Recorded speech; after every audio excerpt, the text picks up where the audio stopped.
पृथ्वीराज चौहान जी की अस्थियां लेके आए थे अफगानिस्तान से, उसकी प्रेरणा कहां से मिली आपको? एक प्लेन इंडिया का हाईजैक हुआ था, तो हमारे आखिरी भारतीय सम्राट पृथ्वीराज चौहान जी हैं, उनकी समाधि अफगानिस्तान में है और उस पर जूते चप्पल मार के उनका अपमान किया जाता है। पहले विद्युत जामवाल ने डाला था photo, it's time to be Sher Singh Rana. आपकी ये जो जर्नी है, ये लोगों को जाननी चाहिए कि कैसे आप तिहाड़ से निकले, कैसे जो है आप इतना संघर्ष करते हुए अफगानिस्तान तक पहुंच गए। हमारे आज़ादी के दो बहुत बड़े हीरोज हैं, एक है महात्मा गांधी जी, एक है शहीद भगत सिंह जी। अगर आपसे कल को यूथ आके ये पूछे किसे हम फॉलो करें?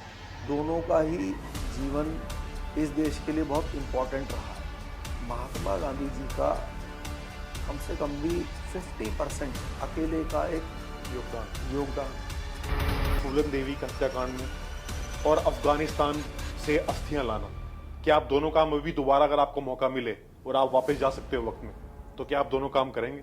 उसको मैं डेस्टिनी मानता हूँ। तो जब वैसा लिखा था तो मैं कौन होता हूँ उसमें अप एंड डाउन या सुधार करने वाला। Hi, this is just another guy. और जिस शख्स के साथ मैं आज हूं, उनके साहस के और बहादुरी के किस्से मैंने बचपन से बहुत सुने थे और अखबारों में देखा था, पढ़ा था। आज उनके साथ पहली बार मिलने का मौका प्राप्त हुआ है। शेर सिंह राणा भाई साहब, बहुत बहुत शुक्रिया जी, बहुत धन्यवाद आपका। सबसे पहला मेरा एक सवाल है, जब भी आपके बारे में कोई भी विकिपीडिया खोलता है, गूगल खोलता है, आपका नाम लिखाता है पंकज सिंह, तो पंकज सिंह शेर सिंह राणा कैसे बने और कब बने? नहीं, ये क्वेश्चन एक्चुअली ये ऐसे नहीं, ये ऐसे होना चाहिए कि शेर सिंह राणा पंकज सिंह कैसे बने। तो क्योंकि मेरा जो बाय बर्थ नेम है, मेरे जो पेरेंट्स ने मुझे नाम दिया है, मेरे माता पिता ने, वो तो शेर सिंह राणा ही है। तो शेर सिंह राणा ग्रेजुएशन तक शेर सिंह राणा ही था। मेरे जो 10th की मार्कशीट है या 12th की जो मेरी मार्कशीट है या जो ग्रेजुएशन में मेरे मतलब जितने भी जो मेरा पेपर उसमें जो नाम है वो शेर सिंह राणा ही है।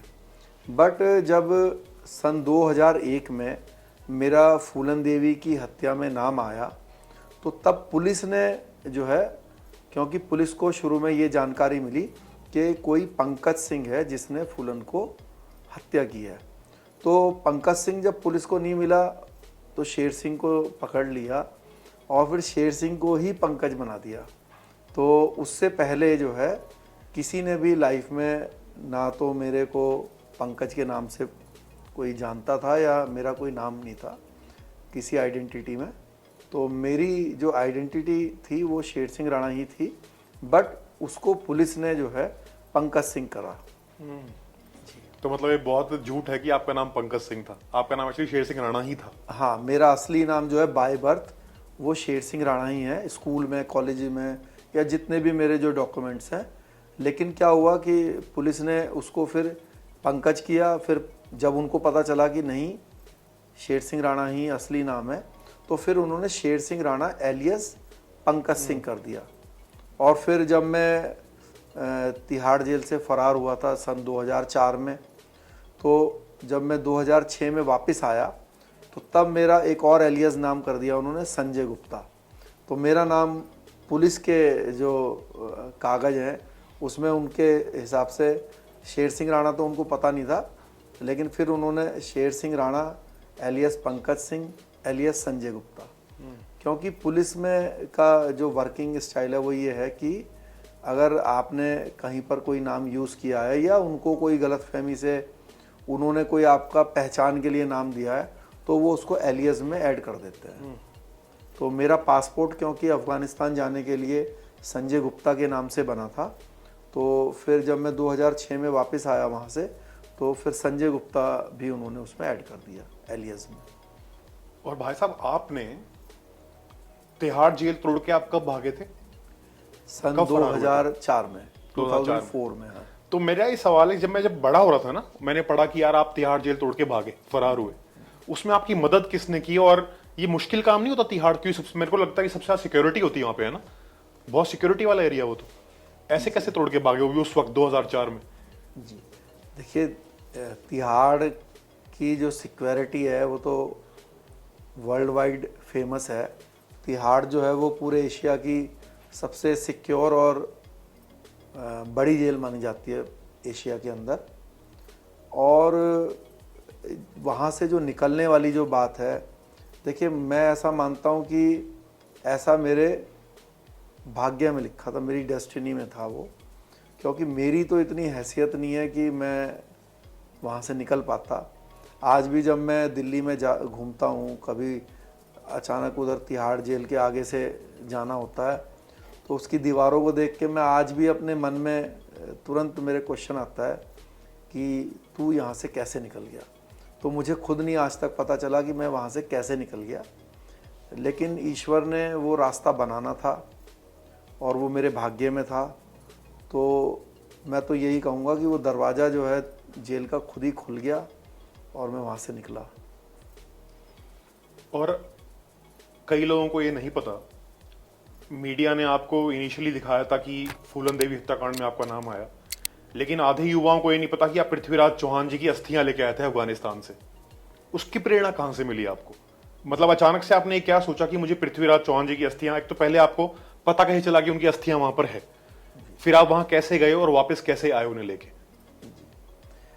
देखिए, जो मुझे जानकारी मिली वो तो मिली जब जो हमारा जो एक प्लेन इंडिया का हाईजैक हुआ था, कंधार हाईजैक जिसको बोलते हैं, तो जो जसवंत सिंह जी थे जो उस समय विदेश मंत्री थे, तो उन्होंने तब मीडिया के माध्यम से ये बताया था 1999 में कि जो हमारे आखिरी भारतीय सम्राट पृथ्वीराज चौहान जी हैं, उनकी समाधि अफगानिस्तान में है और उस पर जूते चप्पल मार के उनका अपमान किया जाता है। ये सेम जानकारी उससे पहले जो है अटल बिहारी जी वाजपेयी जी ने भी पार्लियामेंट के अंदर दी थी। तिहाड़ जेल में जाने के दौरान जो है फिर दोबारा से एक दिन मैंने अखबार में पढ़ा कि आरएसएस और कुछ सामाजिक संगठन जो है उसके लिए डिमॉन्स्ट्रेशन कर रहे हैं कि भाई सरकार को वापस लेकर आनी चाहिए पृथ्वीराज चौहान जी की समाधि या अस्थियाँ। तो तब मेरे साथ जो है जेल के अंदर, मैं वहाँ पे हाई रिस्क वार्ड में था, तो कुछ तालिबानी टेररिस्ट भी थे। तो मैंने उनसे कहा कि देखो अब सरकार जो है इसको वापस लेके आ जाएगी, क्योंकि जो प्रधानमंत्री हैं वाजपेयी जी, उनकी फीलिंग्स भी इससे जुड़ी हुई है। और इतने बड़े जो सामाजिक संगठन हैं आरएसएस जैसे, तो जब ये लोग इच्छा रख रहे हैं, डिमॉन्स्ट्रेशन कर रहे हैं, तो अब मुझे नहीं लगता कि कोई इसको रोक पाएगा। तो वो हंसने लगे, कहने लगे कि जब 800 सालों से कोई नहीं गया तो अब कोई कैसे चला जाएगा, और आपके सरकार के बस का ये काम नहीं है। अच्छा, ऐसे बोला उन्होंने? हाँ, वो कहने लगे कि आप तो आलू खाने वाले लोग हो, और अच्छा? ये तो हम ही लोग हैं जो अफगानिस्तान से आके कुछ भी कर सकते हैं। तो ईश्वर ने मेरे जबान से निकलवा दिया, भाई मैं जाऊंगा। तो वो हंसने लगे, कहने लगे कि पहले आप तिहाड़ से ही निकल के दिखा दीजिए। यहाँ पे हमारे इतने बड़े बड़े संगठन हैं, हम लोग इतने सालों से हैं, 10-10, 20-20 साल से, तो हम लोग नहीं निकल पाते, तो आप कहाँ से यहाँ से निकल जाएंगे? तो पहले यहाँ से निकलिए, फिर वहाँ जाने की सपना देखना। तो फिर मैंने बस, मेरे मुंह से वो निकलते चले गए शब्द कि चलो भाई देखते हैं, यहाँ से भी निकलेंगे और वहाँ भी जाएंगे। तो बस फिर ईश्वर ने ऐसा रास्ता बनाया कि 2004 में तिहाड़ जेल से मैं एस्केप हुआ, जो हमारे इंडिया की one of the biggest escape मानी जाती है। जी हाँ। तो वहाँ से जेल से निकलकर मैं सबसे पहले बांग्लादेश गया, और बांग्लादेश से दुबई होते हुए मैं अफ़गानिस्तान पहुँचा। तो अफ़गानिस्तान पहुँचने के बाद जो है सबसे पहले मैं काबुल पहुंचा, फिर काबुल से मैं कंधार गया, हेरात गया, गजनी गया। तो करीब मुझे 1.5 महीना लगा, क्योंकि जिस समय मैं गया था सन 2004 में, उस समय वहाँ का माहौल जो है वो बहुत ही ज़्यादा डेंजरस था, क्योंकि उस समय वहाँ पे जो नाटो फोर्सेस थी और जो तालिबान था, उनमें आपस में बहुत संघर्ष चल रहा था, लड़ाई चल रही थी। तो कभी भी बम फूट जाता था, कभी भी तालिबानी लोग जो है अपहरण कर लेते थे वहाँ पे। तो बहुत ही मतलब सही समय नहीं था वहाँ पर, लेकिन ईश्वर ने एक मन में इच्छा डाली हुई थी कि भाई वहाँ पे जाना है, और जो हमें जानकारी थी उसके अकॉर्डिंगली हमने उसको खोजना शुरू किया। 1.5 महीने की कोशिश के बाद मुझे पता चला कि भाई गजनी के पास एक जगह है देयक, वहाँ पे मैं पहुँचा। तो इंफॉर्मेशन एंड कल्चरल डिपार्टमेंट है वहाँ का, उसने हमें बताया कि जो शहाबुद्दीन गौरी है, जिनको मोहम्मद गौरी भी बोलते हैं, तो वहाँ पे उनकी कब्र है। जब उनकी कब्र के पास में गया तो उसकी मैंने फिर वीडियो रिकॉर्डिंग करी, और मैंने देखा कि जो वहाँ के जो भी लोग थे जो मोहम्मद गौरी के ज़ियारत करने के लिए जाते थे, तो वो अपने जूते चप्पल जो है वो बाहर जो 2 कब्र थीं उनके ऊपर उतार के जाते थे। जब वहाँ पे लोकेलिटी में पता करा तो लोगों ने बताया कि भाई ये वो काफिर हैं जिन्होंने गौरी को, मतलब जो मोहम्मद गौरी का भी नाम कभी लोग जानते हैं वहाँ पे, तो इन्होंने इनको शहीद किया। इसीलिए जो मोहम्मद गौरी की जो कब्र है उसके ऊपर शहीद और गाजी लिखा हुआ है। उस पर लिखा हुआ है उसमें फ़ारसी भाषा में कि ये शहीद और गाजी हैं। तो गाजी वो होता है जो काफिरों को मारता है, और शहीद वो होता है जो किसी काफिर के हाथ युद्ध भूमि में या किसी भी परिस्थिति में उसकी जो है मतलब वो मारा जाए। अगर वो अपनी मौत मरेगा तो शहीद नहीं लिखा जाएगा, शहीद उसके में लिखा जाएगा जो किसी काफिर के हाथ मरा हो। हाँ, अगर वो किसी अपने ही रिलीजन वाले के हाथ मरा है तब भी नहीं शहीद लिखा जाएगा। तो क्लियर है कि भाई उसकी जो मौत है वो किसी नॉन मुस्लिम के द्वारा ही हुई। तो फिर हमने ये प्रयास किया कि भाई उनकी जो वहाँ पे जो कब्र थी पृथ्वीराज चौहान जी की और उनके कवि चंद्र बरदाई जी की, उसकी खुदाई की जाए। तो मतलब बहुत उसमें परेशानियाँ आई, उन्होंने मुझे पकड़ भी लिया जो गांव के लोग थे। आपने अकेले कब्र खोदना चालू किया? नहीं, पहले एक्चुअली मैंने उसके लिए बहुत प्लानिंग बनाई कि भाई कैसे मैं वहाँ पर मतलब उसकी खुदाई कर सकता हूँ। तो जो भी प्लानिंग बनाई वो क्या है वो कि फेल होती चली गई। तो फिर उन्होंने मुझे पकड़ लिया तो फिर जैसे तैसे करके ईश्वर ने मेरे जीवन की रक्षा की, छूटा मैं उनके चंगुल से। और फिर मैंने ये फैसला किया कि मेरे को इसको रात के समय खुदाई करनी है, और खुदाई करके जो भी मिलता है मुझे लेकर आना है। तो जब मैंने उसकी रात को पहली बार जब खुदाई करने गया रात को, तो तब भी फेल हो गया, नहीं कर पाया। बहुत दुख भी हुआ। मुझे याद है कि जब मैं वो नहीं कर पाया तो रात के करीब 1:30-2 बज रहा था, और मेरी आंखों से आंसू आने लगे कि मैं इतने मुश्किल से इतनी कठिन परिस्थितियों में वहाँ पर गया, इतना खतरा मोल लिया, लेकिन फिर भी मेरे को कामयाबी नहीं मिली। लेकिन ईश्वर ने एक ऐसा मन दिया हुआ था कि या तो यहीं पर मर जाना है या तो अपना काम पूरा करना है। तो फिर मैं दोबारा से गया, और फिर उस दिन मैंने उसकी खुदाई की। जितना मैं खोद सकता था मैंने खुदाई की। तो जिसको हम अस्थियां बोलते हैं, एक्चुअली देखिए अस्थियां तो नहीं मिली, मतलब हम अगर बोन्स कहें तो कंकाल जिसको कहें, तो कंकाल नहीं मिला। और मुझे लगता है कि क्योंकि ये 800 साल हो गए हैं, तो 800 साल में शायद किसी का कंकाल मिलना संभव भी नहीं है।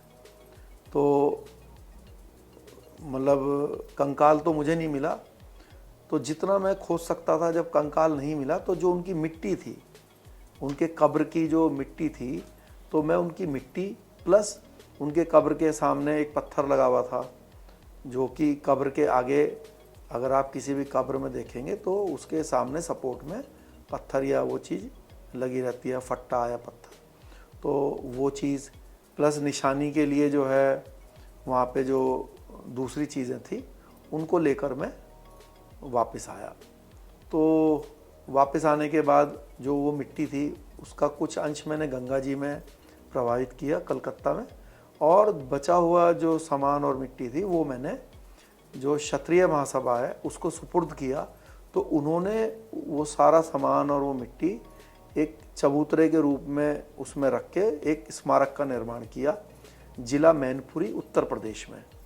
और जब ये काम मेरा हो गया तो फिर मैंने दोबारा से जेल में सरेंडर किया सन 2006 में। लेकिन जब आप अफगानिस्तान गए थे और आप जब ये उनके अवशेष लेके आ रहे थे, जी आपको पकड़ा नहीं किसी ने? देखिए, मैंने बताया कि वहाँ पे गांव वालों ने मुझे पकड़ ही लिया था, तो लेकिन पकड़ के बल्कि वो मुझे जो एक बड़ा अधिकारी होता है उसके पास भी ले गए थे, लेकिन जैसे तैसे मैं छूट गया। तो खतरा तो बहुत बार हुआ और पकड़ा भी गया, लेकिन मैंने बताया कि और मतलब पकड़े जाने के अलावा भी क्या है कि कई बार क्वेश्चनिंग हुई हमारे से। जैसे उसको पूरी तरह से पकड़ना नहीं कहेंगे भाई, 2 बार तो पूरी तरह से पकड़ा गया और कई बार जो है क्वेश्चनिंग हुई कि भाई क्यों घूमते हो यहाँ पे, क्या कर रहे हो। तो वहाँ का माहौल क्योंकि ठीक नहीं था उस समय। अब आज के समय बल्कि मैं ऐसा एक वीडियो देख रहा था, कोई वहाँ पे गए होंगे तो वो उसको आज के समय में मजाक के रूप में ले रहे थे। तो क्या है कि किसी जो प्लेस होती है उसकी जो मतलब जो उस जगह का जो महत्व होता है, उसके समय भी उसमें एक मतलब बहुत बड़ा महत्व रखता है किसी भी प्लेस पर। आज जैसे वीर सावरकर जी की फिल्म आई, अब आज लोग जो है अंडोमान निकोबार जाके जो है, जिसको काला पानी बोलते थे, वहाँ जाके लोग जो है वो बनाते हैं, फ़ोटो खींचते हैं, वीडियोस बनाते हैं। लेकिन 75 साल पहले जिसको बोला जाता होगा कि काला पानी जाना है, भेजा जा रहा है तुम्हें, चाहे वो नौकरी करने वाला हो और चाहे वहाँ सज़ा काटने वाला हो, तो उसके दिल को क्या तकलीफ़ होती होगी वो उसको मालूम होगा, है ना। तो क्या है कि समय और जो जगह है, जगह की कीमत समय के अकॉर्डिंगली होती है। तो आज से 20 साल पहले जब मैं वहाँ गया था 2004 में, तो तब वहाँ का माहौल अलग था। वहाँ पे जाना ही एक मतलब मैं कहूँगा कि उपलब्धि बोल सकते हो। तो अभी क्या है कि आज के समय में तो शायद मुझे लगता है कि बहुत इजी होगा, क्योंकि इस तरह की वहाँ पे अब जंग नहीं रही। जैसे कश्मीर है भाई, कुछ समय पहले जब टेररिज्म था तो लोग वहाँ पे घूमने फिरने के लिए नहीं जाते थे, आज चले जाते हैं। तो डिपेंड करता है कि उस समय उस जगह का क्या मतलब समय क्या है उस समय उस जगह का। तो अब आज से 800 साल पहले जिस समय पृथ्वीराज चौहान जी को वहाँ ले जाया गया होगा, तो वो समय बिल्कुल अलग हो रहा होगा, तब तो सारे ही दुश्मन रहे होंगे।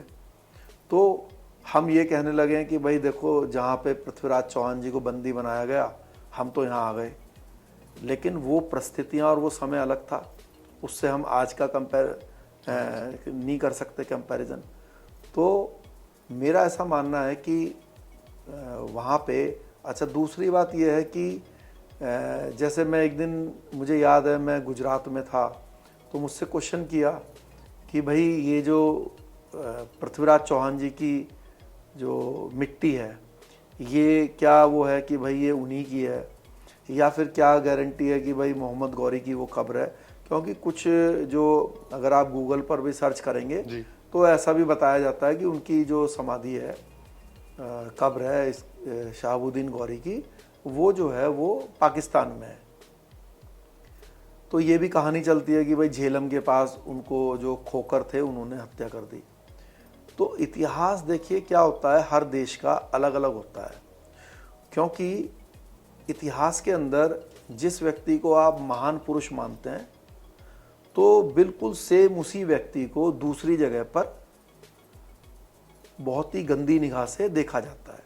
जैसे हमारे लिए मोहम्मद गौरी एक मतलब दुश्मन है और हम उसको अच्छी निगाह से नहीं देखते, ऐसे ही अगर आप वहाँ पे जाएंगे जहाँ पर उनकी कब्र है, तो वहाँ पर उसकी जो है पूजा हो रही है, तो व्यक्ति तो वो वही है। तो जो हिस्ट्री होती है, अब वो कह रहे हैं कि भाई वो बहुत अच्छा व्यक्ति है, आप कह रहे हैं कि भाई वो बहुत ख़राब व्यक्ति है, तो फिर हिस्ट्री तो एक नहीं हुई। एक ही व्यक्ति के लिए अलग अलग किताबों में लिखा है कि भाई वो बड़ा ख़राब है, और आप एक में लिखा है वो बहुत अच्छा है। तो हिस्ट्री का मतलब ये हुआ कि जो हमारे देश, हमारे धर्म, हमारे समाज के ऊपर सही बैठती है वही हम मानेंगे। क्योंकि आज भगत सिंह हैं, महात्मा गांधी हैं, हमारे महाराणा प्रताप हैं और भी अनेक महापुरुष हैं।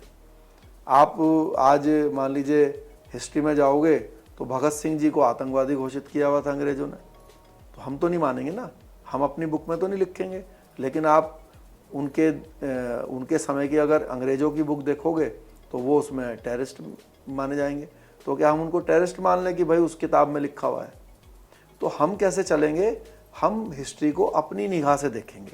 तो हमारी निगाह बिल्कुल क्लियर है। वो क्या है कि भाई जो हमारे सम्राट पृथ्वीराज चौहान है उनको धोखे से हराया गया और उनको अंधा करके बंदी बना के ले जाया गया, और उन्होंने अंधे होने के बावजूद भी अपने सबसे बड़े दुश्मन को उनकी कस्टडी में होने के बाद भी उसको, गौरी को मार दिया शब्द वेदी बाण से।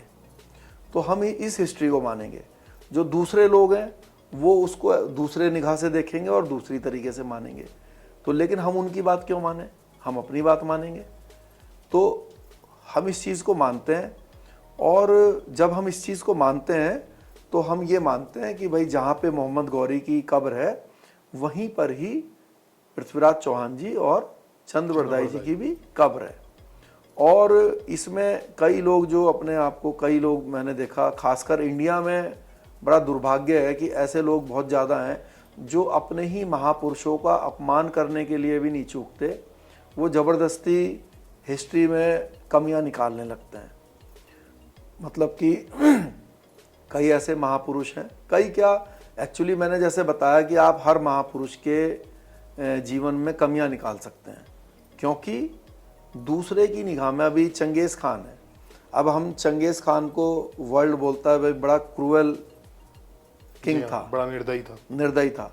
अब आप जब उनके देश में जाएंगे तो जगह जगह पर जो है उनके स्टैचू लगे हुए हैं और उसको वो पूछते हैं चंगेज़ खान को।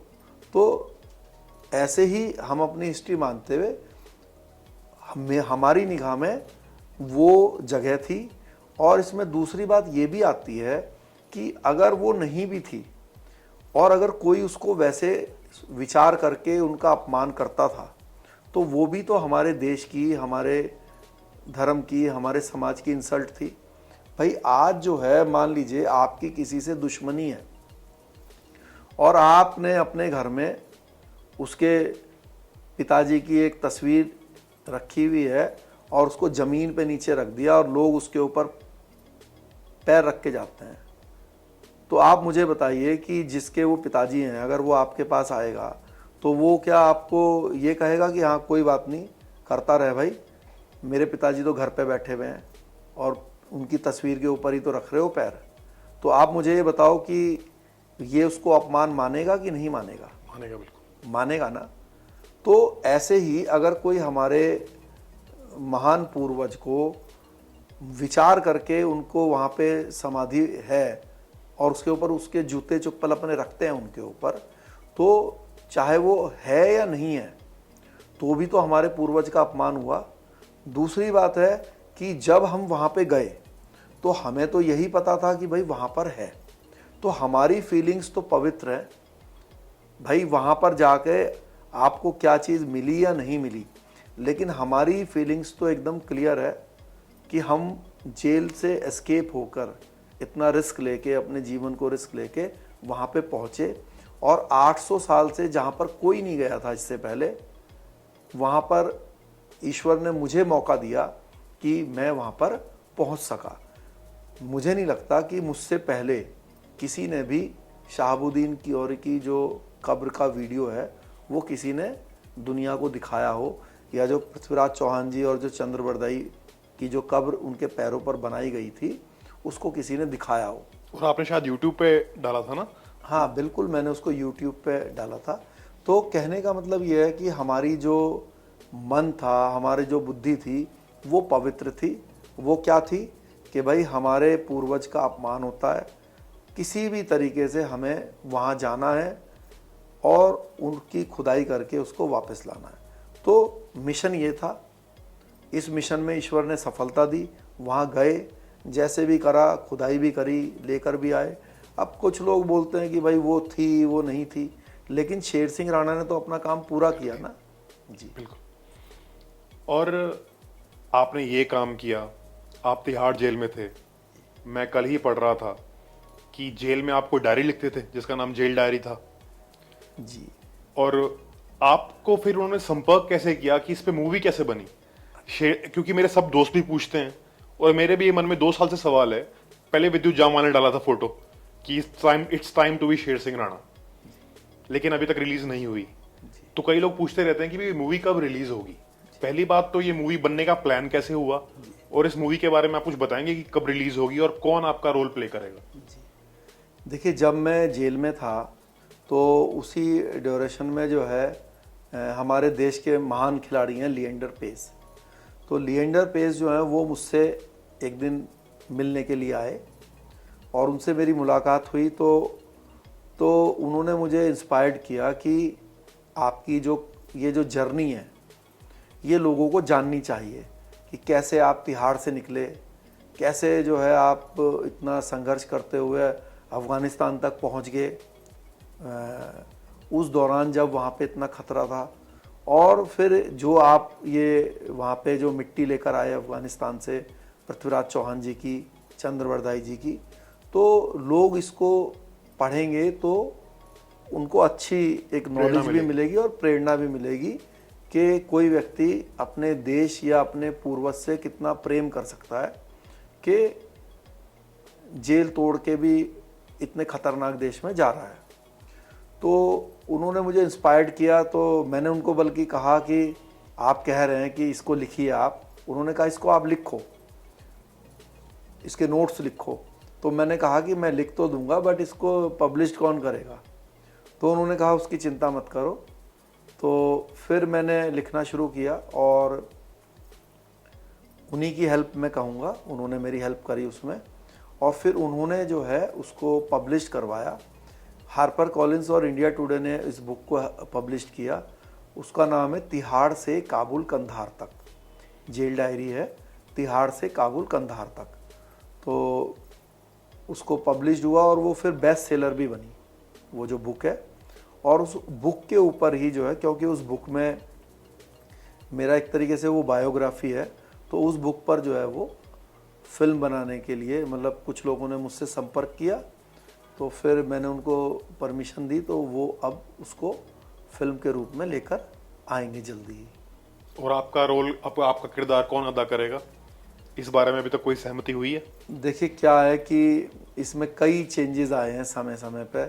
जैसे एक एक्टर का तो नाम आपने खुद लिया, तो शायद मैं सोचता हूँ कि अभी मेरा किसी एक्टर का नाम लेना ठीक नहीं रहेगा जब तक कि जो लोग उससे जुड़े हुए लोग हैं वो ऑफिशियली उसका अनाउंसमेंट नहीं करते।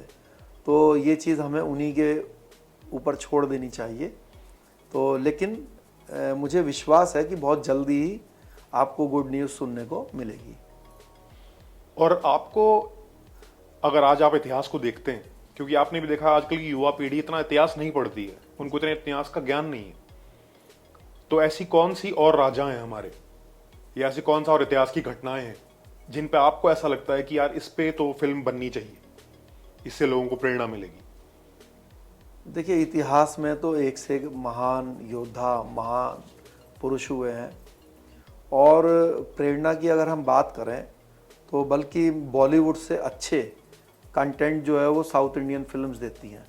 अगर हम मतलब हिस्टोरिकल फिल्म्स को देखें, बॉलीवुड ने तो कई हिस्टोरिकल फिल्म्स को जो है एक मजाक का पात्र बना दिया। क्योंकि मुझे लगता है कि जो बॉलीवुड है वो अपना जो फिल्म जब बनाता है किसी मतलब ऐतिहासिक व्यक्ति के ऊपर, तो पता नहीं क्यों वो उसकी जो प्रेम कहानियां हैं, हो या ना हो, तब भी ज़बरदस्ती उसमें ऐड अप करके उसको उस तरफ ज़्यादा फिल्म को लेकर जाता है। रोमांटिक एंगल दिखाने लग जाते हैं, रोमांटिक एंगल पर ज़्यादा ध्यान देता है, जबकि वो महान जो बना है वो उस कारण नहीं बना होता। तो जिस कारण से वो एक ऐतिहासिक पुरुष बना है या महान पुरुष बना है, तो मुझे लगता है कि अगर उस पॉइंट को ज़्यादा अच्छे से दिखाया जाए तो फिल्म भी ज़्यादा चलेगी। अभी सम्राट पृथ्वीराज चौहान जी के जीवन पर फिल्म बनी, इतने बड़े बजट की वो फिल्म थी, लेकिन फिर भी वो ज़्यादा चल नहीं पाई। सिर्फ इसीलिए नहीं चल पाई क्योंकि लोगों ने उसको मतलब फिल्म मेकर्स ने उसको उस तरीके से बनाया नहीं। उसमें कॉमेडी डाल देना, भाई आप इतने बड़े महान योद्धा के ऊपर फिल्म बना रहे हैं जिसका 800 सालों के बाद भी नाम है। आप सोचिए कि एक आम व्यक्ति को अपने परदादा का भी नहीं पता होता कि परदादा का नाम क्या है, सिर्फ 3-4 पीढ़ी के पीछे का भी नहीं पता होता, 50 साल पहले का नहीं पता होता कि उसका कौन था, किस मतलब उसकी जो ट्री है वो क्या है, नहीं पता होता। हाँ, तो आप सोचो कि जिसका 800 सालों से नाम चलता आ रहा है, तो उसके जीवन में आप अगर आलतू फालतू की चीज़ें दिखाएंगे तो वो तो फिर बोरिंग में ही आएगी। और अगर अगर अगर हम जो आपका क्वेश्चन है कि भाई कौन ऐसे महापुरुष हैं, तो उसमें मुझे लगता है कि महाराणा प्रताप जी के जीवन पर भी एक बड़े बजट की फिल्म बननी चाहिए।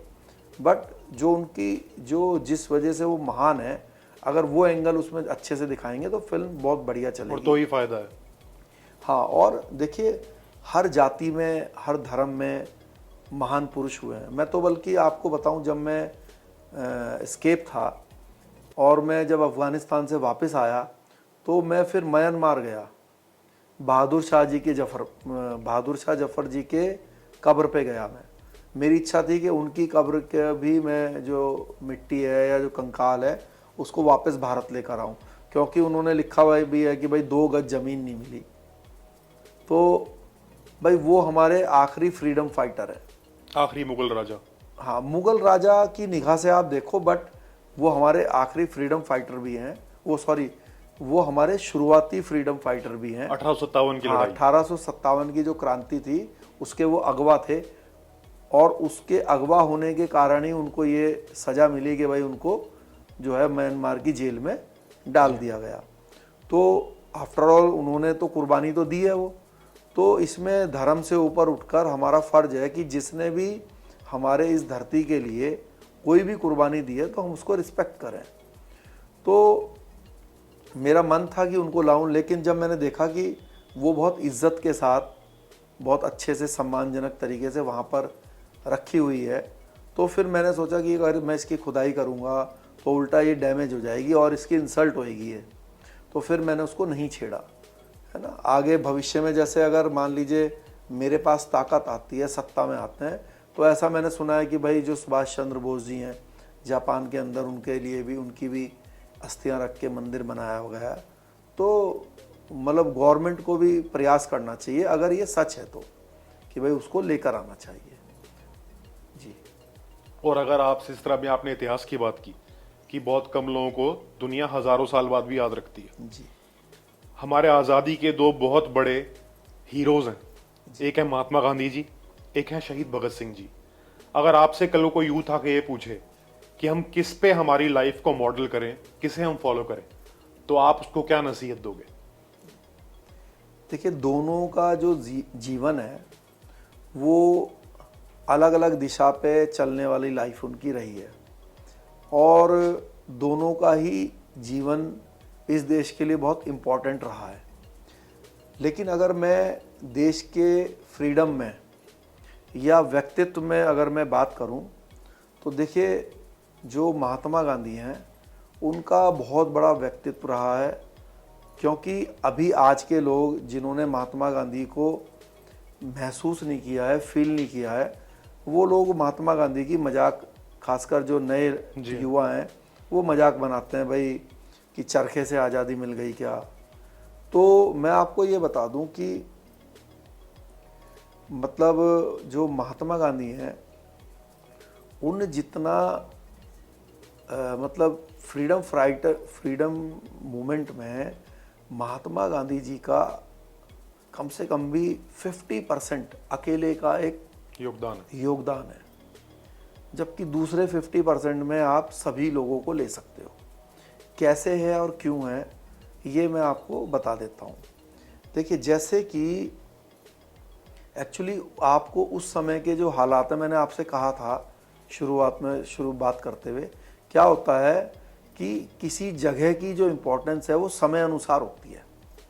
तो जो महात्मा गांधी जी थे, क्योंकि वो विदेश में पढ़ते थे उस समय, तो उनको एक बात की नॉलेज हो गई थी कि जो अंग्रेज हैं या जो यूरोपियन कंट्रीज़ हैं, वहाँ पे उस समय ह्यूमन राइट्स का एक काफ़ी अच्छा खासा महत्व था। और अगर कोई देश कहीं पे अत्याचार करता था तो जो दूसरे यूरोपियन कंट्रीज़ थे वो उनको मतलब प्रेशर में लेते थे कि भाई ये आपने सही नहीं किया है। क्योंकि उस समय की एक घटना का तो मुझे भी मालूम है और ऐसी बहुत घटनाएं हैं।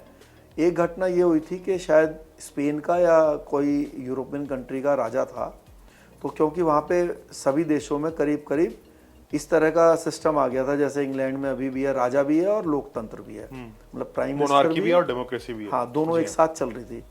तो वहाँ पे उन्होंने एक अफ्रीकन कंट्री का, कोई छोटी कंट्री थी, उनको उस समय का हालात ये थे कि जितने भी यूरोपियन कंट्री थे, क्योंकि इंडस्ट्रियलाइजेशन हो रहा था, तो वो लोग खाली ज़मीन या फिर जो देश थे उन पर कैसे कब्जा कर लिया जाए, इस पर जो है वो लोग ढूंढते रहते थे। तो क्योंकि उनके पास अच्छे हथियार आ गए थे तो वो कब्जा करने में भी गुरेज नहीं करते थे और कर भी लेते थे, और फिर वो अपने हिसाब से वहाँ से कमाई करने की कोशिश करते थे। तो राजा ने एक अफ्रीकन कंट्री को ढूंढ लिया और बिना वहाँ के प्रधानमंत्री के नॉलेज के अपनी खुद की जो पर्सनल सेना थी उसको वहाँ पर यूज़ कर लिया कब्जा करने के लिए, और वहाँ पर जो है कुछ चीज़ों की खेती कराने लगे और खेती करा के फिर इधर यूरोपियन कंट्रीज़ में उसको बेचने लगे। लेकिन एक दिन क्या हुआ कि वहाँ पर विद्रोह किया, जो वहाँ के जो नीग्रो लोग थे उन्होंने विद्रोह किया। तो उस विद्रोह में करीब 100 से ज़्यादा लोगों को उन्होंने गोली से हत्या कर दी। तो तब तो वो बात इतनी ज़्यादा निकल के नहीं आई, लेकिन धीरे धीरे वो बात वर्ल्ड में आग की तरह फैल गई। तो वहाँ पे उस समय जो न्यूज़पेपर्स थे उसमें भी खबरें वो छपने लगी। तो उसको इतना प्रेशर आया राजा को और उसको इतना अपमान महसूस हुआ कि उसको जो है जो ह्यूमन राइट्स थे उसको वो फेस करने के लिए बुलाने के लिए बात चलने लगी, और उसको इतना अपमान हुआ कि उसने आत्महत्या कर ली। तो हम इस पॉइंट से ये समझते हैं कि उस समय इतना ह्यूमन राइट्स का मामला था कि भाई एक राजा को भी आत्महत्या करने की ज़रूरत पड़ गई। तो अब महात्मा गांधी जी ने इस पॉइंट को उस समय समझा होगा। जब समझा होगा तो उन्होंने इंडिया में एक ऐसा मूवमेंट चलाया कि यहाँ पर ह्यूमन राइट्स की प्रॉब्लम को वो वर्ल्ड वाइड उजागर कर पाए, हाईलाइट कर पाए, और ऐसे में वो कामयाब भी हुए। और यही कारण है कि अंग्रेज उनके कई मूवमेंट्स पर दबाव में आए, जैसे कि उन्होंने पदयात्रा की गुजरात तक, चंपारण से, है ना, तो उसमें बड़ा दबाव आए, दांडी मार्च। हाँ, उसके लिए जो उस समय वाइसरॉयज थे उन्होंने कहा भी, जब उनको जो राजा थे उन्होंने डांटा, क्वीन ने, प्रधानमंत्री ने वहाँ के उनको डांटा कि भाई ये इतना बड़ा मूवमेंट कैसे खड़ा हो गया। तो उन्होंने कहा कि भाई जब वो मुझसे बताने आए तो मैंने सोचा अकेला आदमी पैदल चल के जाएगा तो क्या कर लेगा, लेकिन उसकी गूंज इंग्लैंड तक गई, वर्ल्ड वाइड गई। जबकि जो लोग हथियार के साथ सीधा लड़ाई लड़ रहे थे, तो क्योंकि के लीगली उन्होंने अपने आप को ये दिखाया हुआ था, तो वो लोग क्या करते थे, उनको लीगली जब सामने वाले ने हथियार उठा लिया तो वो उसको अपराधी या टेररिस्ट घोषित कर देते थे।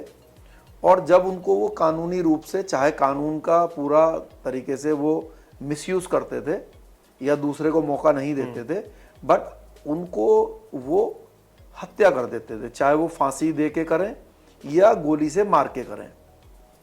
तो चाहे वो भगत सिंह जी हों या और भी कई फ्रीडम फाइटर हैं, आज़ाद, चंद्रशेखर आज़ाद जी हों, जो लोग गोली से या फांसी से हमारे बीच से चले गए। लेकिन उनके जाने के कारण सरकार, जो अंग्रेज़ों की सरकार थी, उनके अंदर कोई डर पैदा नहीं हुआ। ये ऐसे ही है कि जैसे कोई नक्सली मूवमेंट को समझिए या कश्मीरी मूवमेंट को समझिए। कश्मीर में दो तरह के लोग मूवमेंट चलाते हैं। एक है गिलानी जैसे लोग, जो कि हथियारों का यूज़ नहीं करते, धरने पर बैठ जाते हैं, भूख हड़ताल कर देते हैं। तो आपने देखा होगा कि जब वो धरने पर बैठते हैं और बीबीसी में वो न्यूज़ चलती है, तो भारत सरकार कितनी ज़्यादा दबाव में आ जाती है कि यार किसी भी तरीके से इस बंदे का धरना ख़त्म कराओ, इसकी भूख हड़ताल ख़त्म कराओ। तो सेम ये चीज़ महात्मा गांधी करते थे, तो सरकार को इस तरीके से प्रेशर में लेते थे। जबकि कोई वहाँ पर जब गन उठा लेता है तो भारत सरकार कहती है भाई इसने गन उठा ली है, वो 2 गोली चलाता है, हमारी आर्मी 10 गोली चलाती है, उसको मार देती है, और अखबार में आता है कि भाई 2 टेररिस्ट को मार दिया। ठीक है जी। तो सरकार उससे डरती नहीं है। तो सरकार जो है, क्योंकि एक बड़ा सरकार जो है एक बहुत बड़ी ऑर्गेनाइजेशन होती है, तो उसके सामने अगर आप हथियार लेके आओगे तो फिर सरकार उस चीज से कभी डरेगी नहीं, है ना। लेकिन अगर आप सरकार को इस तरीके से फंसा दोगे कि आपको मार भी नहीं सकती है और आप उनकी जो गलत काम है उसके लिए आप जो है मूवमेंट भी चला रहे हो, तो महात्मा गांधी जी ने इस तरह का ही मूवमेंट चलाए कि जो ईस्ट इंडिया कंपनी थी उसको बहुत परेशान भी किया, लेकिन वो महात्मा गांधी जी को या उनके रास्ते पे चलने वाले लोगों को कुछ कर भी नहीं पा रहे थे, परेशान भी नहीं कर पा रहे थे। तो सबने अपने अपने तरीके से मूवमेंट चलाया, सबका बहुत योगदान है। लेकिन मैं एक बात और भी इसमें एडअप करूंगा, ये कहना कि भाई इन किसी मूवमेंट्स की वजह से हमारा देश आज़ाद हो गया या भारत में बना, तो इसको मैं नहीं मानता। क्योंकि ये जो इतने भी मूवमेंट्स थे, नो डाउट इससे बहुत प्रेशर जो है वो इंग्लैंड के ऊपर आया होगा, परेशान भी वो हुए होंगे, लेकिन जो भारत से जाने का जो उनका निर्णय रहा है, मुझे लगता है कि वो वर्ल्ड वार 2 है। क्योंकि जब वर्ल्ड वार 2 हुई तो ऐसा नहीं है कि आप देखेंगे कि वो जो 40s से 50s का जो ज़माना है, 1940 से 1950 के बीच में, ऐसा नहीं है कि सिर्फ भारत बना है, कई देश बने। उसमें इजराइल भी है, फिलिस्तीन भी है, तो कई देश बने हैं। तो ऐसा क्यों हुआ, कई देश क्यों बने हैं? वो इसलिए बने हैं, वहाँ पर तो भगत सिंह जी नहीं थे या वहाँ तो महात्मा गांधी जी नहीं थे, तो वहाँ पर क्यों बने वो? क्योंकि उस समय वर्ल्ड वॉर में ऐसी सिचुएशन इंग्लैंड की हो गई थी कि हिटलर ने उनको परेशान कर दिया था। उनके पास ये स्थिति बन गई थी कि या तो वो अपना देश बचा लें या फिर जिनके ऊपर कब्जा करके बैठे हुए हैं वहीं पर अपना टाइम लगाएं। तो उन्होंने सोचा कि भाई पहले आप अपने आप को बचाओ।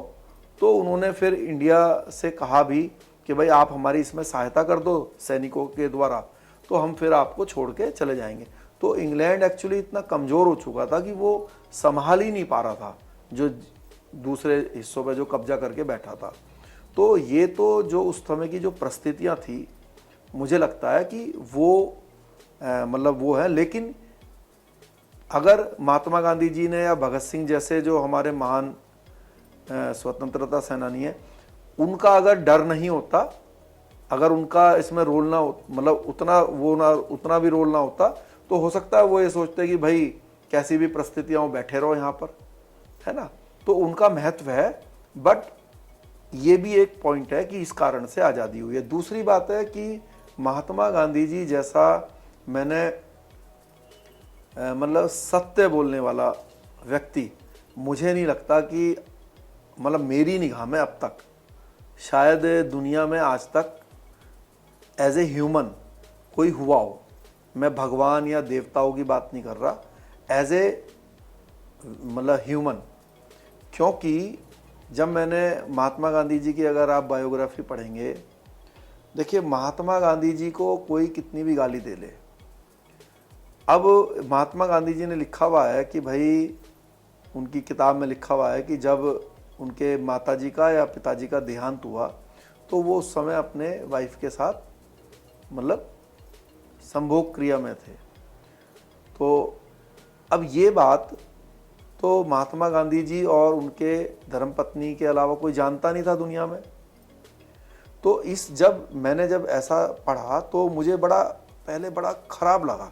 मैंने कहा यार ये कैसा व्यक्ति है, मतलब माताजी का या पिताजी का जिसका भी देहांत मतलब घर में देहांत हो गया है किसी का, और ये व्यक्ति जो है उसमें मतलब इस चीज़ में लगा हुआ है, और जो है ये तो बड़ी ख़राब बात है। लेकिन फिर मैंने उसको दूसरे एंगल से विचार किया। मैंने सोचा कि यार ये कैसे व्यक्ति हैं कि इस पॉइंट को जो भी पढ़ेगा उसके मन में महात्मा गांधी जी के लिए गाली निकलेगी, खराब शब्द निकलेंगे।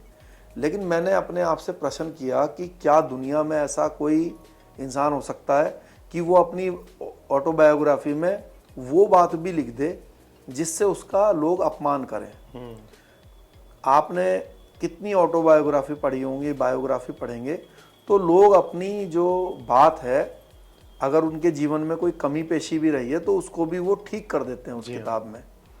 तो इतना हिम्मत हो सकती है किसी की कि वो अपनी कमी को जो कि तू उसमें लिख दे, जबकि वो उस कमी को छुपा सकता था, क्योंकि वो तो बेडरूम की बात है।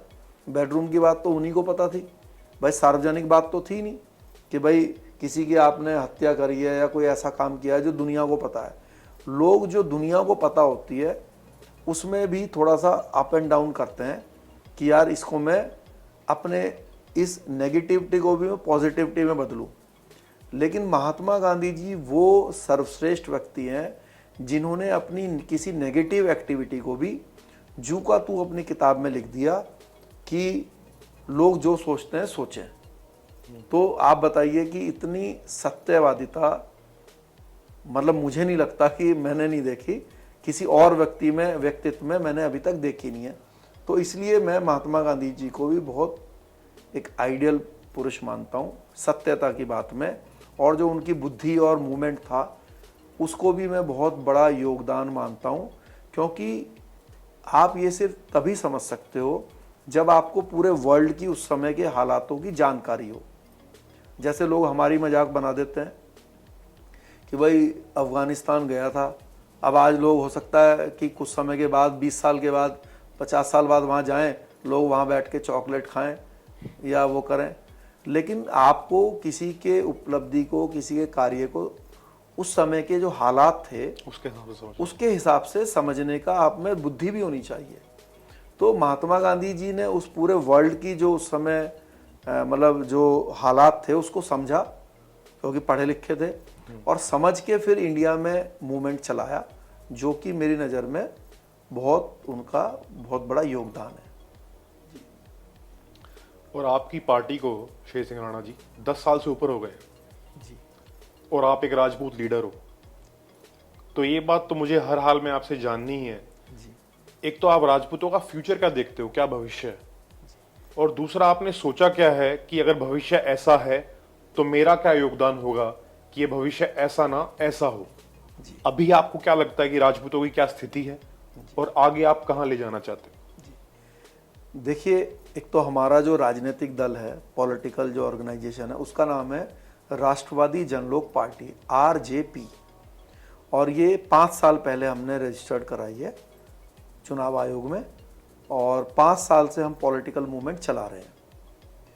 इसका मकसद ये है, इस पॉलिटिकल ऑर्गेनाइजेशन को बनाने का, हमने ये देखा कि भारत के अंदर 2 तरह के राजनीतिक दल हैं, एक राष्ट्रीय दल है और एक क्षेत्रीय दल है। तो राजनीतिक दल जो राष्ट्रीय है उसमें बीजेपी है, कांग्रेस है, तो वो तो जाति या धर्म से ऊपर उठकर मुद्दों पर काम करती है कि भाई हम मतलब अपने डिफेंस को मजबूत करेंगे, हम रोड सिस्टम बढ़िया करेंगे, हम टेक्नोलॉजी वाइज ऊपर लाएंगे, हम तरक्की करेंगे, नौकरियां देंगे, बिजनेस देंगे। तो वो मुद्दों पर बात करती है और मुद्दों पर काम करती है। लेकिन जो क्षेत्रीय दल हैं, तो आप देश में किसी भी क्षेत्रीय दल का नाम लीजिए, जैसे ही आप उसका नाम लेंगे तो आपको तुरंत जो है वो किस जाति का बना है, किस जाति को वो फायदा करता है, तुरंत आपके मन में भी वो आंसर आ जाएगा। जैसे मैं आपको कहूँगा भाई समाजवादी पार्टी, तो जो भी ये बात सुनेगा उसको पता है कि भाई ये किसकी पार्टी है, या लालू यादव जी की आरजेडी, या फिर जो है शिवसेना, या फिर बहुजन समाज पार्टी, या फिर जो है जेजेपी। तो जब भी मैं किसी, या आरएलडी, तो जब भी मैं किसी का नाम लूँगा, ये सब क्षेत्रीय दल हैं, तो आप समझ जाएंगे कि भाई ये कोई मराठा भाइयों का फायदे का काम कर रही है, कोई जाट भाइयों का, कोई यादव भाइयों का, कोई दलित भाइयों का। तो हमने ये महसूस किया कि जो राजपूत समाज है वो अपना 80 से 90% जो वोट बैंक है वो बीजेपी को या कांग्रेस को समय समय पर देता आया है। लेकिन जैसे मैंने बताया कि जिसको 80 या 90% वोट दिया, तो सामने से कुछ मिला नहीं, क्योंकि वो लोग जाति के आधार पे कुछ काम करते नहीं है, वो लोग काम करते हैं मुद्दों पर। के आधार पे। तो उधर से नौकरियां आई, लेकिन नौकरियां वो राजपूत समाज को 80% वोट देने के बाद भी उसमें अपना हिस्सा नहीं मिल पाया। लेकिन जब क्षेत्रीय दल ये सत्ता में आए, समाजवादी पार्टी, बहुजन समाज पार्टी या जो भी राजनीतिक दल जब ये सत्ता पे आए, तो इन्होंने अपने समाज को बहुत तरक्की के रास्ते पर पहुंचा दिया और इस तरीके से भेदभाव किया कि दूसरों के अधिकारों को भी छीन लिया। जब समाजवादी ये कहकर आई कि भाई हम पिछड़ों की लड़ाई लड़ रहे हैं, हम पिछड़ों का राजनीतिक दल है, तो जब सत्ता में आए तो सिर्फ यादव भाइयों के अलावा उन्होंने कुछ नहीं दिया दूसरों को। जो हमारे सैनी भाई हैं, कश्यप भाई हैं, गुजर भाई हैं, जो पिछड़े समाज में ही आते हैं, प्रजापति भाई हैं, तो उनको कुछ नहीं मिला। तो अब देखने में आ रहा है कि वो लोग भी अपने नए राजनीतिक दल बना रहे हैं। तो जो हमारे जो गुजर भाई हैं या जो दूसरे समाज के जितने भी भाई हैं, तो अब उन्होंने भी अपने अपने राजनीतिक दल बना लिए हैं कि भाई उन्होंने हमें कुछ दिया नहीं। कहने का मतलब ये है कि सभी समाज अपने अपने पॉलिटिकल ऑर्गेनाइजेशन, राजनीतिक दल बना रहे हैं और विधानसभा में, लोकसभा में अपने समाज की बात को खुल के रखते हैं। इसमें कुछ गलत भी नहीं है। चुनाव आयोग ने उनको इस बात की परमिशन दी है कि आप राजनीतिक दल बना सकते हो। और क्योंकि ये, इसको आप दुर्भाग्य बोल लीजिए देश का, कि यहाँ पे जो नौकरियाँ हैं या योजनाएं हैं वो जाति के आधार पे बनती हैं। तो जब जाति के आधार पे योजनाएं बनती हैं, सपोज कीजिए कि नौकरियां हैं या योजनाएं हैं, आप स्कूल कॉलेज में एडमिशन लेने गए तो वो जाति के आधार पे तय होगा कि भाई अगर आप जनरल कास्ट के हैं तो आपको इतने नंबर पर मेडिकल की सीट मिलेगी, आपके अगर आप ओबीसी के हैं तो आपको इतने नंबर पे मिलेगी। तो ये किसने तय किया? ये सरकार ने तय किया। तो सरकार जितने भी नियम, कानून, योजनाएं बना रही है वो जाति के आधार पर बना रही है। तो अभी समस्या ये आ रही है कि हमारे जो पिछड़े समाज के भाई हैं, हमारे जो दलित समाज के भाई हैं, उन्होंने करीब 100 से ऊपर अपने राजनीतिक दल बनाए हैं और अपनी समाज की बात को वो उठा देते हैं विधानसभा, लोकसभा में। लेकिन जो स्वर्ण जाति है, जो जनरल कास्ट है, वो अपना वोट बीजेपी को दे रही है 80 to 90%, लेकिन अपने पक्ष में कोई भी बात बुलंद नहीं कर पा रही है, रख नहीं पा रही है विधानसभा, लोकसभा में। तो हमने देखा कि कई उल्टे सीधे कानून जो है जबरदस्ती इन क्षेत्रीय दलों के दबाव में बीजेपी को बनाने पड़ गए, क्योंकि वो एनडीए का हिस्सा थे। आज अगर मैं बात करूं किसकी सरकार है तो एनडीए की सरकार है। तो बीजेपी के साथ 38 राजनीतिक दल हैं। तो ये जो 38 पार्टियां हैं जो अलग अलग जाति, अलग अलग क्षेत्र के लोगों ने बनाई हुई हैं, तो ये बीजेपी को इतना प्रेशर में ले लेते हैं कि ऐसे उल्टे सीधे कानून बनवा देते हैं जो डायरेक्ट इफेक्ट करते हैं हमें।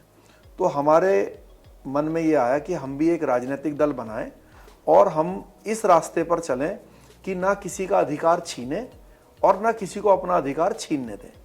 तो जब हमारी पार्टी से विधानसभा, लोकसभा में प्रतिनिधि जाएंगे तो हम उनको इस तरीके से काम कराएंगे कि जब जो सरकार है, अगर हम उसमें हिस्सेदार हैं या अपोजिशन में हैं, तो किसी का अधिकार छीना ना जाए, हमारा भी ना छीना जाए और भाई उनके साथ भी अन्याय ना हो। तो इस रास्ते पर चलने के लिए हमने महसूस किया कि हमें भी अपना राजनीतिक दल बनाने की ज़रूरत है, क्योंकि अगर हम ऐसा नहीं करेंगे तो हमारी बात को कोई विधानसभा, लोकसभा में रख नहीं रहा है। जी। और शेर सिंह राणा जी, आपने जो ये कारनामे किए हैं, जिस तरह पृथ्वीराज चौहान जी की अस्थियां लेकर आए, अवशेष लेकर आए, इसे कहेंगे या देशभक्ति का कारनामा है? अगर आपसे आज युवाओं के बारे में पूछें कि ऐसा क्या रास्ता हो कि हम उनके अंदर देशभक्ति जगा पाएं, तो आप क्या सजेशन देंगे? देखिए, जो अगर हम देशभक्ति की बात करें तो देश में अलग अलग लोग अलग अलग काम कर रहे हैं। तो अगर वो जो काम उनको जिम्मे दिया हुआ है, मतलब जो रिस्पॉन्सिबिलिटी वो निभा रहे हैं, तो अगर वो उसको ईमानदारी से कर रहे हैं तो वही सबसे बड़ी देशभक्ति है। जैसे कि कोई व्यापारी है, अगर वो व्यापारी जो है वो अपना टैक्स जो है वो दे रहा है ईमानदारी से, तो वो देशभक्ति है।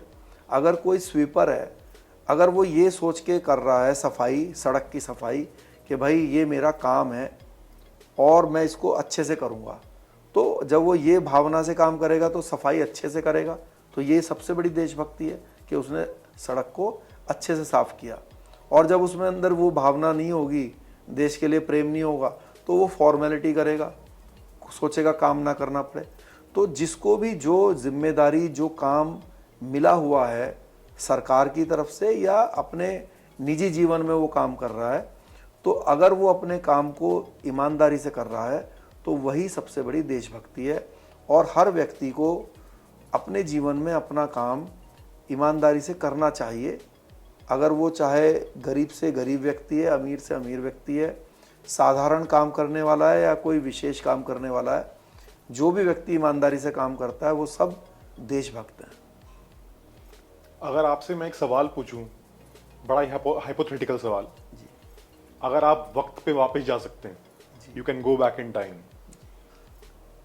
तो क्या आप फूलन देवी के हत्याकांड में और अफगानिस्तान से अस्थियां लाना, क्या आप दोनों काम अभी दोबारा, अगर आपको मौका मिले और आप वापस जा सकते हो वक्त में, तो क्या आप दोनों काम करेंगे आज की डेट में, जो आज आपकी सोच है?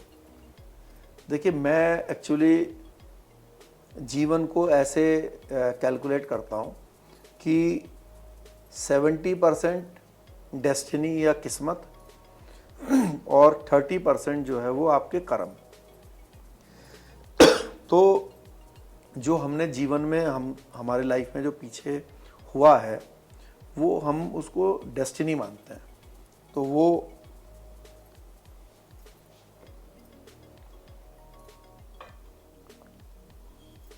उसको मैं डेस्टिनी मानता हूँ। तो जब वैसा लिखा था तो मैं कौन होता हूँ उसमें अप एंड डाउन या सुधार करने वाला या उसमें चेंज करने वाला।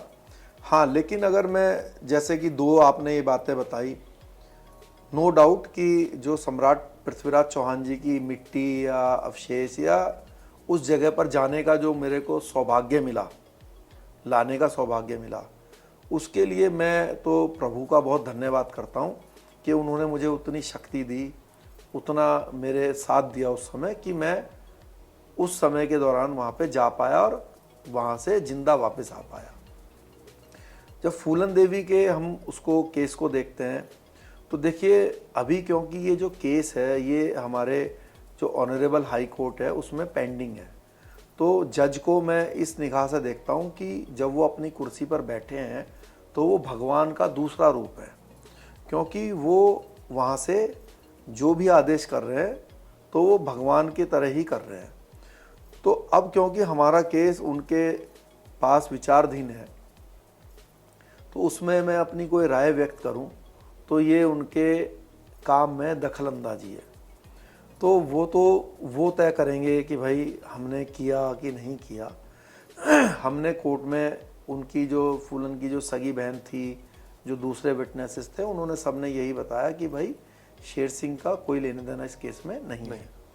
अगर मैं फूलन को एक आम आदमी के निगाह से देखता हूँ तो मैं ये देखता हूँ कि लोग ऐसा बोलते हैं कि भाई फूलन के साथ बहुत अत्याचार हुआ, और जब एक राजपूत की निगाह से देखता हूँ तो जब लोग ये बोलते हैं कि भाई फूलन के साथ बहुत अत्याचार हुआ और ठाकुरों ने बहुत अत्याचार किया, तो मुझे बड़ा दुख भी होता है। और दुख इसलिए होता है कि ये बात गलत है।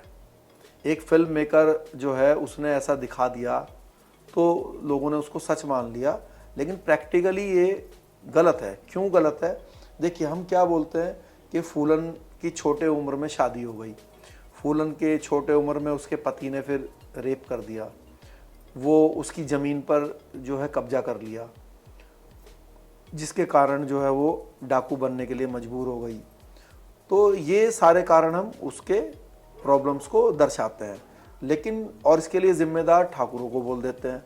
तो मैं आपके माध्यम से आपसे क्वेश्चन करता हूँ कि उनकी 13 साल में शादी हुई, तो वो शादी उसके माँ बाप ने करी, माता पिता ने करी, तो इसमें राजपूतों को क्या लेना देना? उसके पति ने उनके साथ गलत किया तो उसमें राजपूतों का क्या लेना देना? उनके भाइयों ने, जो सगे चाचा के बच्चे थे, उन्होंने उनकी ज़मीन पर कब्जा कर लिया, उसमें ठाकुरों का क्या लेना देना? उनको उनके घर से कुछ डाकू उठा कर ले गए, विक्रम मल्ला और उसके गैंग के लोग, तो वो भी उसके ही समाज के थे, उसमें ठाकुरों का क्या लेना। तो उनका जो पूरा जीवन है, जो उसमें डिस्टरबेंस है, वो एक्चुअली ऐसा नहीं है कि उन्हीं के डिस्टरबेंस थी, वहाँ के पूरे माहौल में।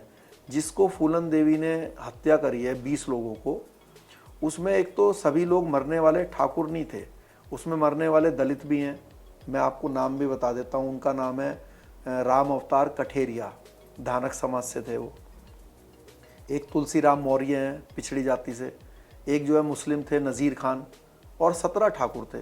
तो मरने वालों में आपको बता दूं कि जो मरे हैं उनकी उम्र 16-16, 17 साल थी, और उनकी जो धर्म पत्नियां थी वो खुद 13-14 साल की थी। तो ऐसा नहीं है कि 13 साल में या 14 साल में अकेले फूलन की शादी हुई थी। उस क्षेत्र में ये बड़ी आम बात थी कि 13-14 साल में, 12 साल में लोगों की शादियां हो जाया करती थी। जिसने फूलन ने जिन लोगों को मारा है उसमें भी कुछ 2-3 बहुत छोटी उम्र के बच्चे थे। और मैं आपको बता दूं कि कोई भी उसमें ऐसा नहीं था कि कोई डाकू हो, सब लोग गांव के साधारण लोग थे। जैसे बोल देते हैं भाई डाकुओं को बदला लेने के लिए फूलन ने मार दिया। तो आप मुझे बताइए कि 20 डाकू मरेंगे तो उनकी बंदूकें कहाँ थी? पुलिस केस में कहीं नहीं लिखा कि वो डाकू थे मरने वाले, क्योंकि अगर डाकू मरते तो उनके हथियार भी मिलते। और वो क्या मतलब वहाँ पे क्या डपली बजा रहे थे जब गोलियाँ चल रही थी? वो भी गोलियाँ चलाते। तो ऐसी कौन सी गैंगवार हुई कि फूलन के गैंग का एक भी व्यक्ति के खरोच भी नहीं लगी और इधर जो है 20 लोग मर गए? तो वो लोग गाँव के साधारण लोग थे। और ये जिनका मैंने नाम बताया, राम अवतार कठेरिया जी, तुलसी राम जी और ये नज़ीर खान, ये लोग तो मजदूर थे और मिस्त्री थे, वहाँ पे किसी का घर बना रहे थे। तो उसने जाति, धर्म, क्षेत्र कुछ नहीं देखा, आई सिर्फ इसलिए हत्या करी कि ज़्यादा लोगों को मारने से जो है वो डर कायम होगा, एक भय का माहौल ज़्यादा बनेगा, नाम हो जाएगा, हमारे गैंग का नाम हो जाएगा। तो इस उद्देश्य से उन्होंने हत्या करी, बेगुनाह लोगों की हत्या करी। इसलिए मैं इसको इस निगाह से देखता हूँ कि अगर आप बेगुनाह को हत्या कर रहे हैं तो ये अच्छी बात नहीं है। और सबकी जो मौत है वो एक दिन आनी है, और ईश्वर जो है बहाना बनाता है कि भाई इसको हार्ट फेल हो गया, इसको कैंसर हो गया, इसका एक्सीडेंट हो गया, इसको गोली लग गई। तो ये भगवान जो है अपने ऊपर तो लेते नहीं है कि भाई मैं हूँ करने वाला, ये बहाने बनाते हैं जिससे कि कोई ये ना कहे कि भाई भगवान, ये होता तो सबका समय है, ईश्वर ने सबका समय लिखा है। तो फूलन का भी एक समय था, उनका भी डेस्टिनी थी। जैसे मैंने बताया भाई 70% जीवन तो डेस्टिनी पे चलती है, तो उनका जीवन में उनका भाग्य था, पिछले कर्म थे, अब के कर्म थे, तो वो उन्होंने अपना जीवन जिया। हमारे भी अपने कर्म हैं, अपने पिछले भी कर्म रहे होंगे, उस अनुसार ही हमें किस परिवार में जन्म लेना है। कोई लोग ये कहते हैं भाग्य कुछ नहीं होता। मेरा उस हर व्यक्ति से ये क्वेश्चन है कि अगर भाग्य कुछ नहीं होता, किसी के जीवन में भाग्य का कोई रोल नहीं है, तो मुझे ये बताइए क्या कोई ये तय कर सकता है कि मैं किस कोख से, किस परिवार में जन्म लूँगा? अगर आप सोनिया गांधी जी की कोख से पैदा हुए तो आप राहुल गांधी हैं, और अगर आप किसी झोपड़ी में पैदा हुए तो आप जो है ज़मीन पर जीवन जीने के लिए मजबूर है। तो 90% जो लोग हैं वो जैसा जन्म जहाँ पे उनका होता है, वो अपना 90% लोग जीवन को वैसे ही चला लेते हैं और वैसे ही वो ऊपर चले जाते हैं। 10% लोगों के जीवन में ही ऊपर नीचे बदलाव आता है। तो वो आप 10% या 20% मान सकते हो कि वो कर्म है, बाकी तो भाग्य से ही जीवन मिलता है। जब वो पैदा होता है, आप अमेरिका में पैदा होगे तो अमेरिकन हो। ये जो पार्ट हमने बनाए हैं भाई, ये इंडिया है, ये पाकिस्तान है, ये अमेरिका है, ये हमने ही तो बनाए। ये तो अभी ज़्यादा साल भी नहीं हुए, 100 साल के अंदर ही 50 देश बने होंगे, है ना। बांग्लादेश, पाकिस्तान हमारे सामने ही बना हुआ है। तो ये देश की सीमाएं, ये वो देश है, ये फला देश है, हम यहाँ पर पैदा हुए, ये धर्म, ये सब भाग्य से और ऊपर वाला तय करता है, जो भी वो शक्ति है। कई लोग धर्म को भी नहीं मानते हैं, कई लोग दूसरे धर्म के महापुरुषों को भी नहीं मानते हैं, जो कि मैं गलत मानता हूँ। देखिए, मेरा ऐसा मानना है, मेरा अपने मुस्लिम भाइयों से कहना है या अपने हिंदू भाइयों से ये कहना है कि भाई मान लीजिए आप कोई हिंदू देवी देवता है उसको नहीं मानते, भाई मान लीजिए आपके पड़ोस में कोई 80 साल का बुजुर्ग है, आपके दादाजी हैं, तो कोई भी किसी भी धर्म का व्यक्ति हो, आप मुझे ये बताइए, वो अगर आपके दादाजी के सामने आएगा और उनकी एज जो है 80, 90, 100 ईयर्स हो, तो वो 100 साल के हैं मान लीजिए, तो मुझे ये बताइए कि चाहे कोई किसी भी धर्म का व्यक्ति हो, वो उनको आके रिस्पेक्ट देगा कि नहीं देगा? देगा ना। और सामाजिक व्यवहार में उनको रिस्पेक्ट देना बनता है कि नहीं बनता? बनता है ना। तो जो लोग पैगंबर हैं या जो देवी देवता हैं या भगवान हैं, उनका जो 1000, 2-2 या 5-5 हजार साल पहले जन्म हुआ है, अगर हम उनको देवी देवता या पैगंबर भी नहीं मानते हैं, लेकिन उनको हम बुजुर्ग तो मानते हैं। जब हम 100 साल के व्यक्ति को, अपने सामने खड़े हुए व्यक्ति को इज्जत की निगाह से देखते हैं, उनके चरण स्पर्श करते हैं, प्रणाम करते हैं, तो जो 2000 वर्ष का व्यक्ति है उसको हम भगवान ना माने, पैगंबर ना माने, लेकिन अपना बुजुर्ग तो मान के इज्जत दे सकते हैं। तो कोई भी धर्म का व्यक्ति हो, जो भी देवी देवता या पैगंबर हैं, अभी हज़रत मोहम्मद सल्लल्लाहु अलैहि वसल्लम, जिनको मोहम्मद साहब भी बोलते हैं, जो कि पैगंबर हैं इस्लाम के, तो अब कोई हिंदू उनको माने या ना माने, लेकिन ये तो हम मानेंगे कि जिनका जन्म, वो 1400 साल के तो हैं ही, ठीक है ना। तो उस लिहाज से हम उनको रिस्पेक्ट दें तो क्या दिक्कत है? कोई अगर मान लीजिए 80 साल का मुस्लिम बुजुर्ग होगा, तो क्या हिंदू उसको इज्जत नहीं देगा? देगा।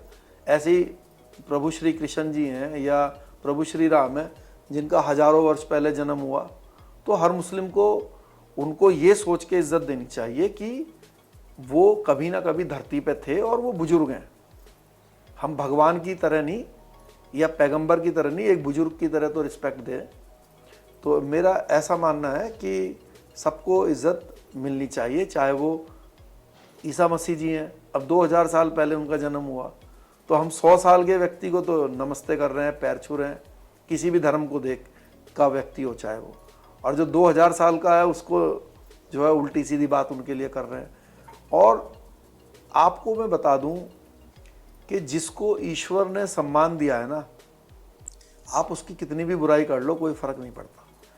जिन लोगों को आप सोचो कि वो कितने महान लोग रहे हैं कि इतने हजारों वर्षों तक उनका नाम है, उनका सम्मान है, उनके फॉलोअर्स हैं, वरना लोग आ रहे हैं कीड़े मकोड़े की तरह जा रहे हैं और पता भी नहीं चल रहा है। करोड़ों की संख्या में लोग आ चुके हैं, अरबों की संख्या में लोग आ चुके हैं और जा चुके हैं, तो कुछ नहीं उनका मालूम।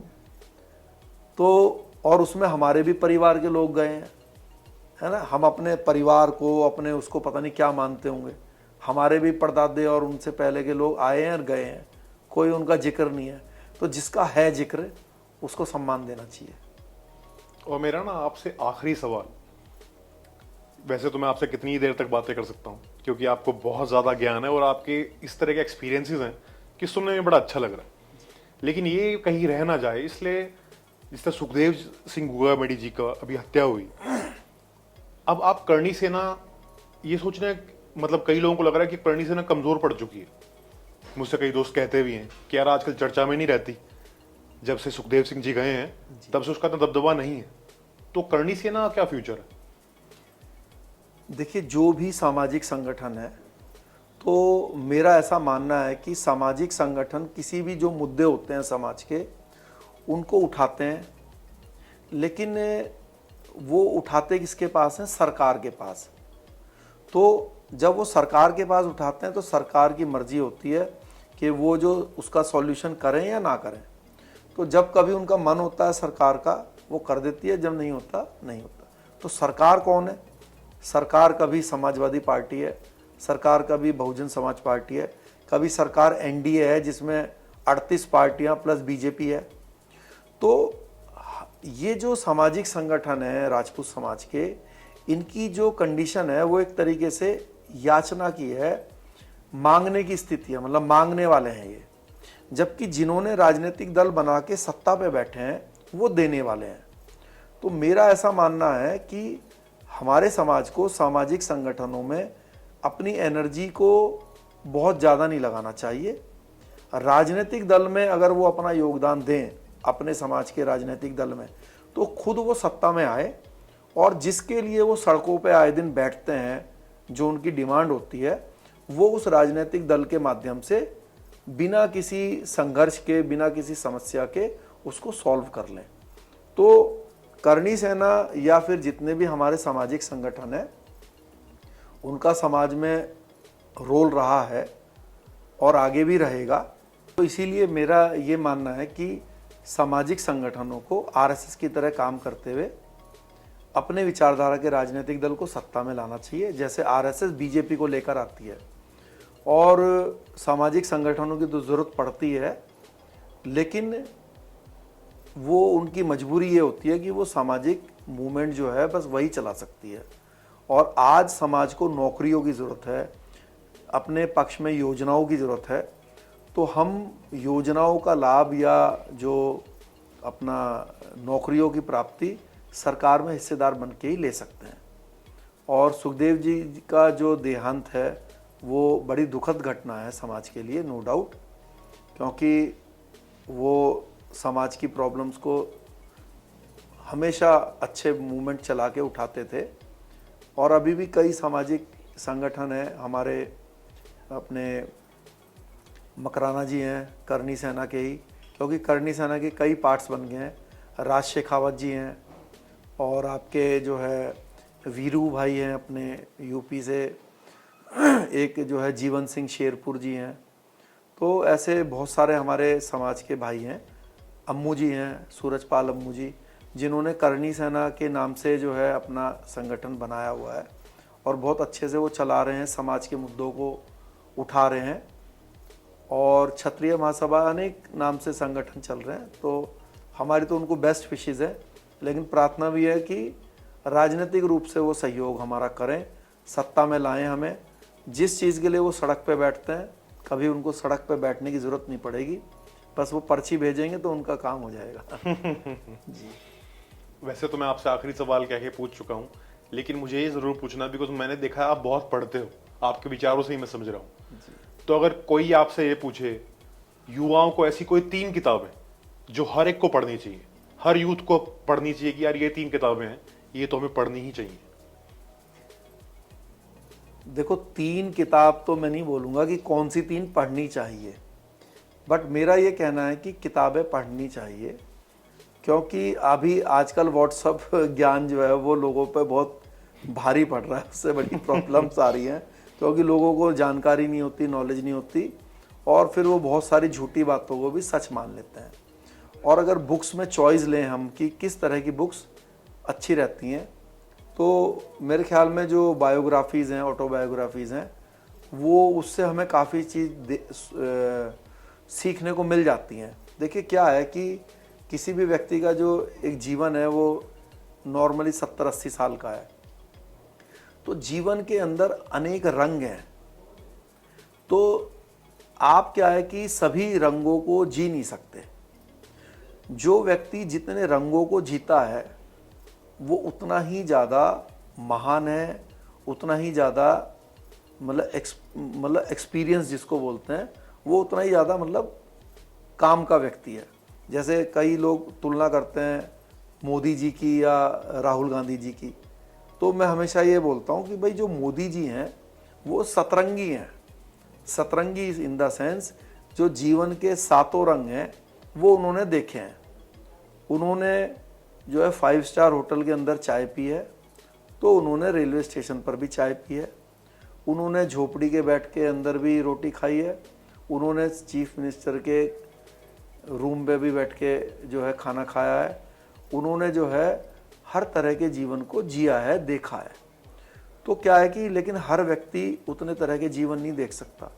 अभी राहुल गांधी जी हैं, तो उन्होंने एक अच्छे परिवार में जन्म लिया, अब वो दिल के बहुत अच्छे साफ आदमी हैं, लेकिन क्योंकि वो सतरंगी नहीं है, अब वो कोशिश कर रहे हैं, उन्होंने यात्रा निकाली हुई है, वो देश को महसूस करना चाह रहे हैं कि भाई एक मोटरसाइकिल वाला कैसे सोचता है, ट्रेन में कैसा लगता है, लेकिन फिर भी क्योंकि उनकी सिक्योरिटी और वो सब रहती है तो पूरा तो उनको वो फील नहीं कर पाएंगे, लेकिन 50% कर सकते हैं।